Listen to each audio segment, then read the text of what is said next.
Tá aí, gente. A gente tem que ouvir essas dicas e realmente colocar em prática, né? De forma intencional. Bom, hoje no nosso quadro Saúde em Dia, vamos falar sobre hematoma subdural. O que aconteceu, né, com o presidente Lula, virou tema, assunto, todo mundo ficou muito preocupado. E por isso a gente está recebendo aqui hoje um neurocirurgião, que já é da casa, né? O nosso querido médico Romilton Pacheco, para falar sobre o que o que acontece com o cérebro, né? O que é esse hematoma subdural, como tratar, quais são os sintomas e outras mais particularidades que eu já estava aqui nos bastidores perguntando, conversando com ele. Bem-vindo mais uma vez, doutor, bom dia. Bom, para começar, eu gostaria que você falasse para a gente, de fato, o que é, né, o conceito do hematoma subdural. De fato, o hematoma subdural, diferente de um AVC, ele geralmente é provocado por trauma. Uma minoria é espontâneo, pode acontecer do nada, mas geralmente tem relação com trauma. O hematoma subdural em específico, ele envolve a capa que envolve o cérebro, que chama de dura mater. Essa capa está entre o osso e o cérebro. É uma das capas que envolve o cérebro. E a formação desse hematoma acontece por ruptura de pequenas veias que estão entre o cérebro e essa capa e forma esse hematoma subdural, ou seja, abaixo da dura mater. Então, esse hematoma que, uma vez que expande, pode provocar sintomas de compressão no cérebro.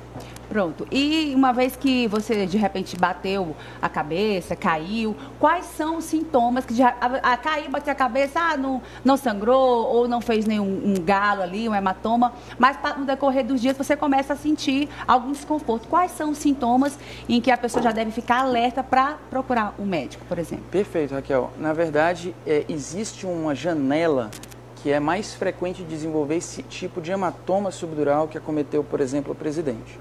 Então, depois de um trauma, você precisa ficar vigilante por menor que tenha sido, por mais banal que tenha sido esse trauma.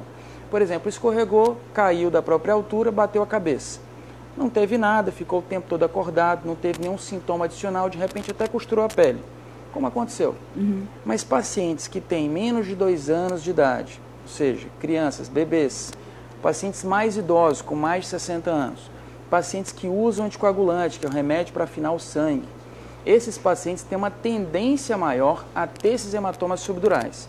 E geralmente eles tendem a se formar com o tempo entre 3 semanas e 3 meses. Ou seja, não é porque você teve uma queda hoje e nada aconteceu, que daqui a algumas semanas, né, quiçá 2, 3 meses, não possa vir a ter sintomas desse hematoma subdural. Os mais comuns são dor de cabeça, mas não é qualquer dor de cabeça, é uma dor de cabeça persistente, pode estar associada a náuseas, a vômitos, o paciente pode ter fraqueza de um lado, simulando um AVC, pode ter crises convulsivas, entrar numa sonolência profunda, até mudar o comportamento.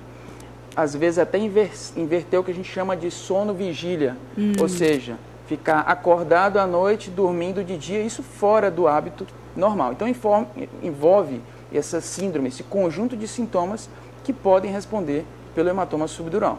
Doutor, eu vou fazer 2 perguntas em uma, né? Primeira pergunta, uma vez que você identificou, foi ao especialista, quanto tempo dura o tratamento, vamos dizer, se realmente é um tratamento, sempre tem que ser cirúrgico? E a segunda pergunta é, o caso da pessoa não identificar, não procurou especialista, pode vir a chegar a óbito? Pode chegar a um ponto de, sei lá, ficar com muito sangue no cérebro, não sei, e acontecer da pessoa vir a óbito? Excelente, Raquel. Bem técnica essa pergunta, eu gostei.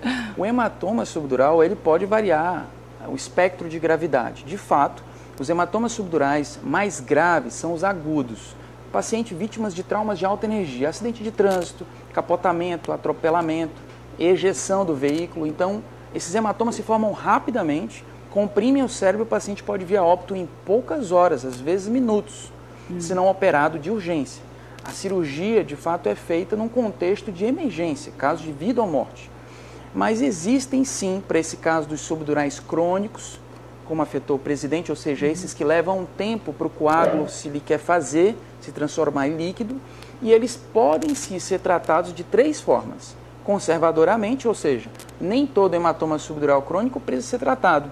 Quanto mais fininho, a gente chama de laminar, menor do que 1 centímetro, que é a espessura dele, a gente pode observar, acompanhar radiologicamente com tomografia ou ressonância e às vezes até usar medicações anti-inflamatórias para poder diminuir o tamanho dele e às vezes até ele desaparece espontaneamente, sem preciso cirurgia. Olha, existe uma outra alternativa que é utilizada para os pacientes geralmente mais idosos, os pacientes que ficam formando o tempo todo esse hematoma subdural, que é a embolização. É uma espécie de cateterismo, do mesmo jeito que existe o cateterismo do coração, existe o do cérebro. A gente entra através de uma veia da perna ou do braço, vai até um vaso do cérebro, que alimenta essa capa que envolve o cérebro e fecha esse vasinho para que desinflame essa capa e absorva esse líquido espontaneamente depois desse procedimento. E o caso cirúrgico, que geralmente acontece quando o paciente apresenta sintoma. Então, qualquer um desses sintomas que eu falei, quando tem um hematoma subdural mais espesso, mais grosso, aí de fato é difícil fugir da cirurgia. Mas digamos que não está dentro daquelas cirurgias mais complexas, é uma cirurgia da nossa rotina, inclusive essa é a mais comum, a drenagem do hematoma subdural crônico. E aí logo o paciente pode voltar à vida normal, né? Ficar ali ativo, né? Esse pós-operatório ele é tranquilo também. Costuma ser bem tranquilo. De uma forma geral, o paciente precisa, tal como qualquer neurocirurgia, o paciente faz anestesia geral, é entubado. Ele vai para UTI, passa em média 1 a 2 dias, geralmente com um dreninho que fica nesse espaço, drenando qualquer sangue residual, qualquer líquido que tenha sobrado. E aí depois ele vai para o apartamento, fica 1 ou 2 dias. Então, uma média de internação global desse paciente varia de 3 a 4 dias. Como é um pequeno furo que é feito, geralmente o pós-operatório costuma ser bem tranquilo. Beleza, coisa boa, né? A gente saber que algo quando afeta o cérebro, a gente já fica, meu Deus, é muito delicado, né? Doutor, a nossa querida Nayana tem uma pergunta também, porque quando se trata de cabeça, cérebro, aí ela entende muita coisa e ela também é muito curiosa. Diga aí, Nayana. Na verdade, é exatamente isso. Eu sou muito curiosa sobre o assunto e sou mãe.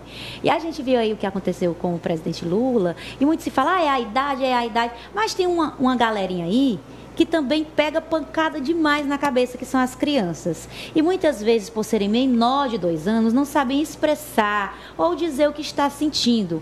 Quando eu devo me preocupar? Será que meu filho bateu a cabeça, ele teve um hematoma subdural? Como esses sinais são manifestados em criança e como a mãe pode observar depois de uma queda? O que essa criança pode apresentar? Os sinais são diferentes? Perfeito, pergunta capciosa. Mas ela é médica quase, formada. Vale muito a pena. Por exemplo, no Hospital de Urgência de Teresina, no HUT, a gente recebe muita criança, porque de fato as crianças caem muito frequentemente. E em crianças é mais difícil essa troca de informações, a comunicação. A gente costuma dizer nos bastidores que a gente procura acreditar piamente na mãe. Não só o exame médico, mas acreditar na mãe muito antes de fazer qualquer exame de imagem. Então, se a mãe, que geralmente tem aquele feeling, olha, minha criança não está legal, tem alguma coisa errada. Mas como assim? Eu estou achando ela tão acordadinha. Doutor, ela parou de comer. Ela não está comendo as mesmas coisas. Não, mas está fora do normal. Está dormindo mais do que o normal. Então, isso já é um sinal de alerta, por mais sutil que seja. Então, a mãe, no fim, tem sempre razão. A gente leva, claro, naturalmente para a tomografia e confirma. Mas, de uma forma geral, os sinais de alerta para esses pacientes são náuseas ou vômitos persistentes, naturalmente, se você não tiver outra causa que possa atribuir, crises convulsivas, perdas de força ou perda de equilíbrio, por exemplo, a criança que já sabe andar ter dificuldade ou ficar bambeando, e a própria dor de cabeça para as crianças que conseguem manifestar. Então, crianças menores, geralmente é mais difícil, a mãe consegue ter mais esse feeling, às vezes, do que o próprio médico num contexto de urgência. Aí, então, olha, muito esclarecedor, doutor Romilton, a gente ficar atento a todos os sinais, você que tem criança pequena, que tem também convívio com pessoas idosas, e se caiu, bateu a cabeça, é sempre bom procurar ir ali dar uma urgência, fazer um exame para saber como é que está, né, por dentro aí do seu cérebro. Doutor, muito obrigado pela sua participação mais uma vez aqui com a gente, tá certo? Se você aí também está precisando procurar um neurocirurgião, já vai ficar também aqui o Instagram do doutor Romilton Pacheco, para que você possa também tirar suas dúvidas, né? Acompanhar lá no Instagram. Eu adoro esses assuntos aqui do nosso Saúde em Dia. É pra gente trazer isso, esclarecimento, inspiração, para você que está assistindo a gente em casa. Muito obrigada, viu, doutor? Um prazer. Bom, esse foi o nosso quadro Saúde em Dia.